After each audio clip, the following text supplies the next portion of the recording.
The sun rose over the sprawling estate of the Miller family, casting long shadows across the garden where Edward Miller, now 67, tenderly pruned his roses.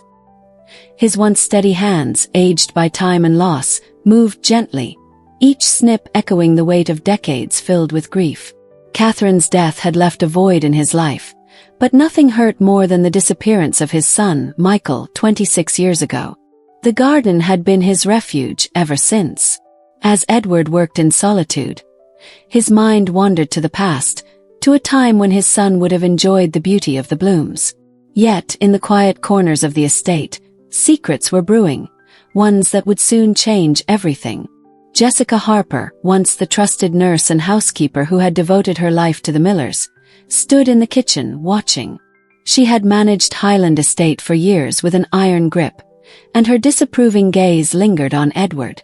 "Don't forget your medication, Edward," she called from the window, her tone firm, yet the coldness in her eyes betrayed something darker.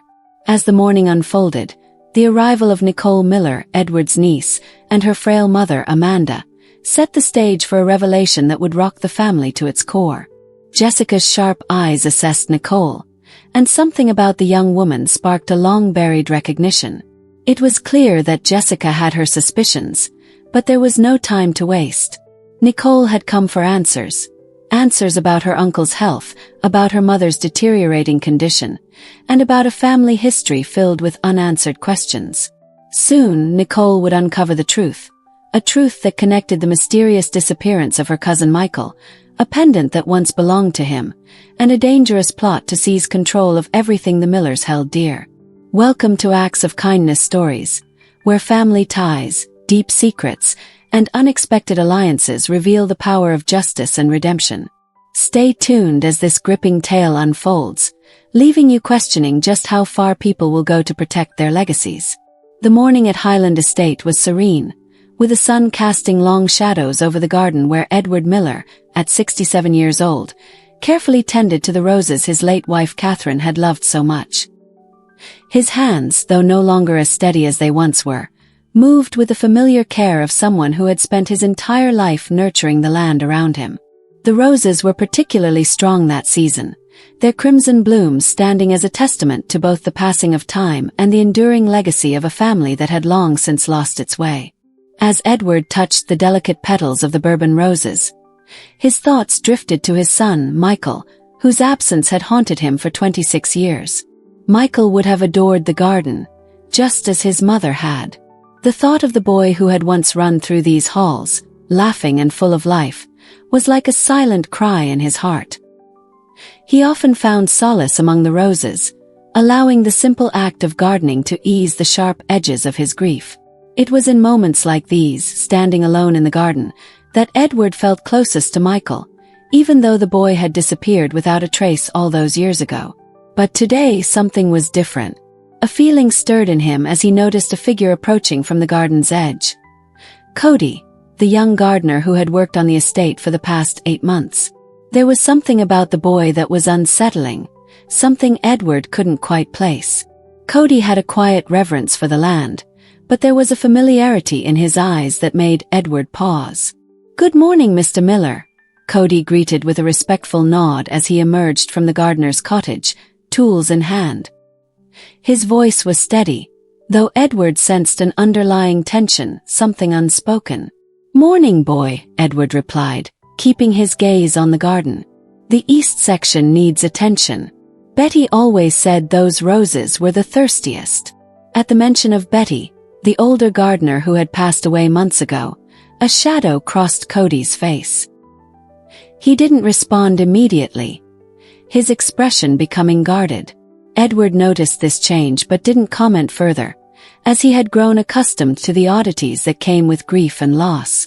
Jessica Harper, Edward's longtime housekeeper and caretaker, appeared beside him in the doorway, a faint look of disapproval on her face.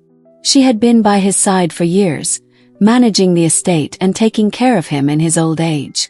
Yet, there was something about Jessica that felt off to Nicole, Edward's niece, who had recently returned to the estate with her ailing mother, Amanda. Jessica's cold demeanor toward the newcomers was impossible to miss. Her eyes lingered over Amanda, who had been in declining health for months. But it was Nicole who intrigued Jessica most. Nicole had changed over the years, but there was something about her, something familiar and yet unfamiliar at the same time.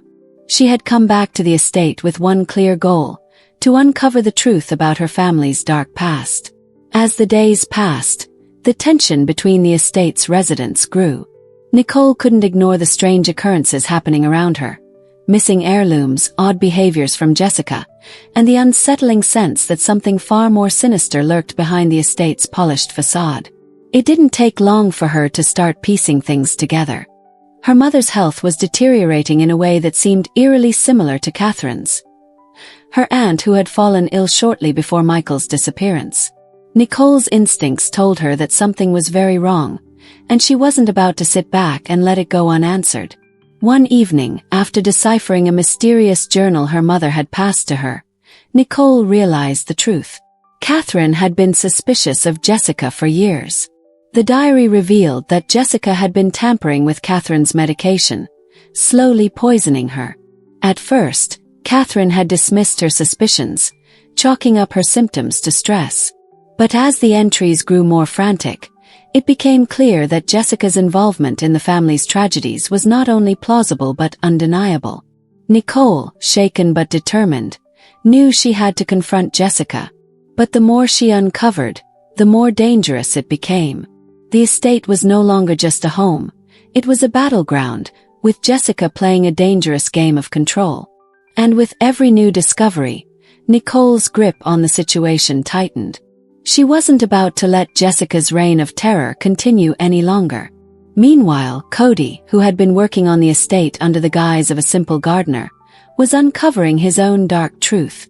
The boy who had arrived on the estate with nothing but a promise to work hard for his living was about to discover that his connection to the Miller family ran much deeper than anyone could have imagined. As Cody's investigation into the estate's secrets progressed, he realized that he was Michael's son, the child of the young man who had disappeared all those years ago. Michael, his father, had been murdered, his life taken by Jessica in an effort to secure control of the estate. Cody's heart ached with the knowledge that his father's death had been part of a larger conspiracy to maintain Jessica's grip on the Miller fortune.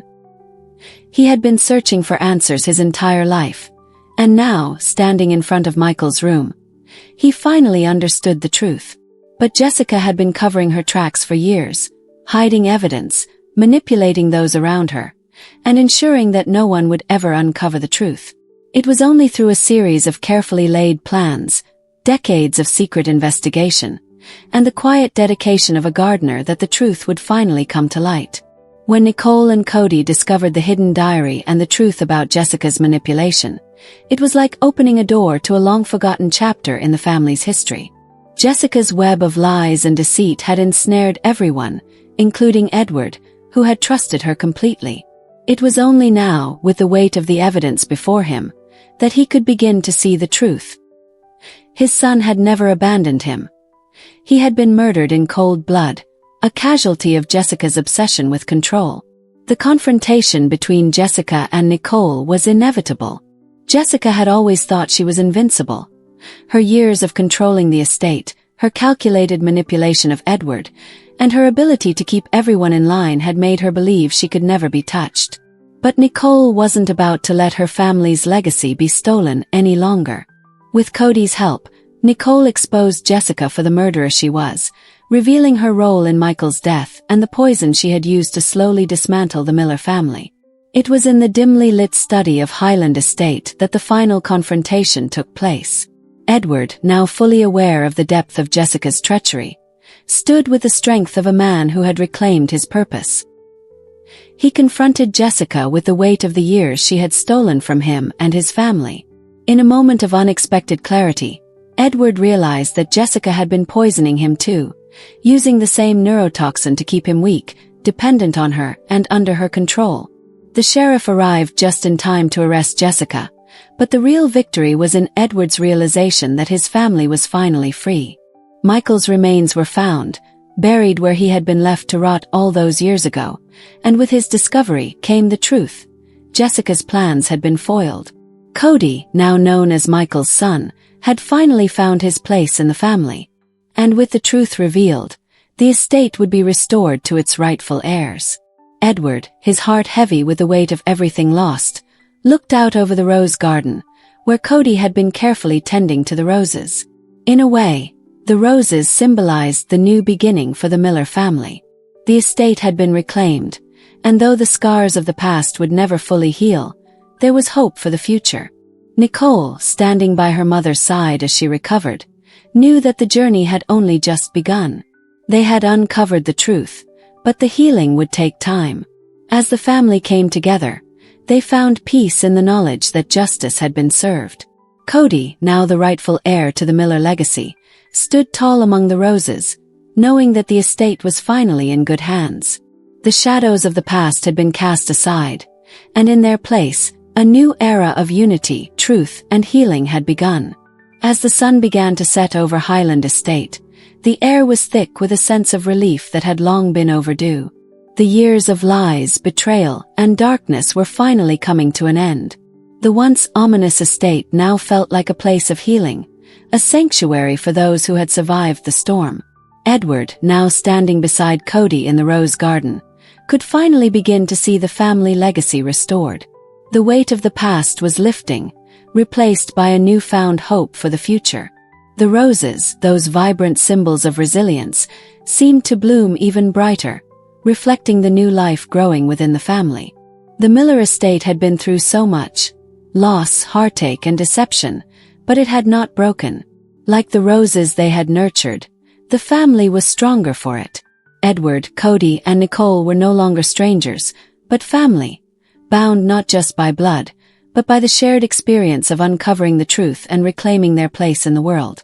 Nicole stood in the garden beside her mother, Amanda, who had made a miraculous recovery. With every passing day, she grew stronger, her spirit unbroken despite the poison Jessica had tried to force into her life. And Nicole, who had come back to uncover the truth, had done more than that. She had given her family the chance to rebuild, to heal, and to rediscover the love they had lost. Cody, for all the confusion and pain of his journey, had found his rightful place as Michael's son and the heir to the Miller legacy. His quiet strength, his determination to seek justice for his parents, had not only revealed a dark chapter in the estate's history but had also opened the door to a brighter future. For the first time in decades, the Miller family stood united. The estate that had once been a symbol of pain now represented the power of resilience, the beauty of truth, and the unbreakable bonds that tied them together. As the last light of day faded behind the estate's grand walls, Edward turned to Nicole and Cody, a soft smile playing on his lips. "We've lost so much, but in the end we found each other. That's what matters most." Nicole nodded, her heart full of gratitude. "We're not just a family anymore, Uncle Edward. We're a team. And together, we'll keep the Miller legacy alive." With those words, the Miller family found their peace. The truth had set them free, and with it, they could begin anew. If you've been moved by this incredible journey of family, truth, and redemption, don't forget to like, share, and comment below. Share your thoughts with us. What part of this story resonated with you the most? Your engagement helps our community grow, and we'd love to hear from you. And if you haven't already, subscribe to Acts of Kindness Stories. We're on a mission to reach 10,000 subscribers, and we need your support. Join us on this journey as we continue to share heartwarming, impactful stories that inspire hope and change. Let's build a community where kindness and truth lead the way. Thank you for being part of this amazing story. Keep believing in the power of family, the strength of resilience, and the importance of uncovering the truth, no matter how deep it's buried.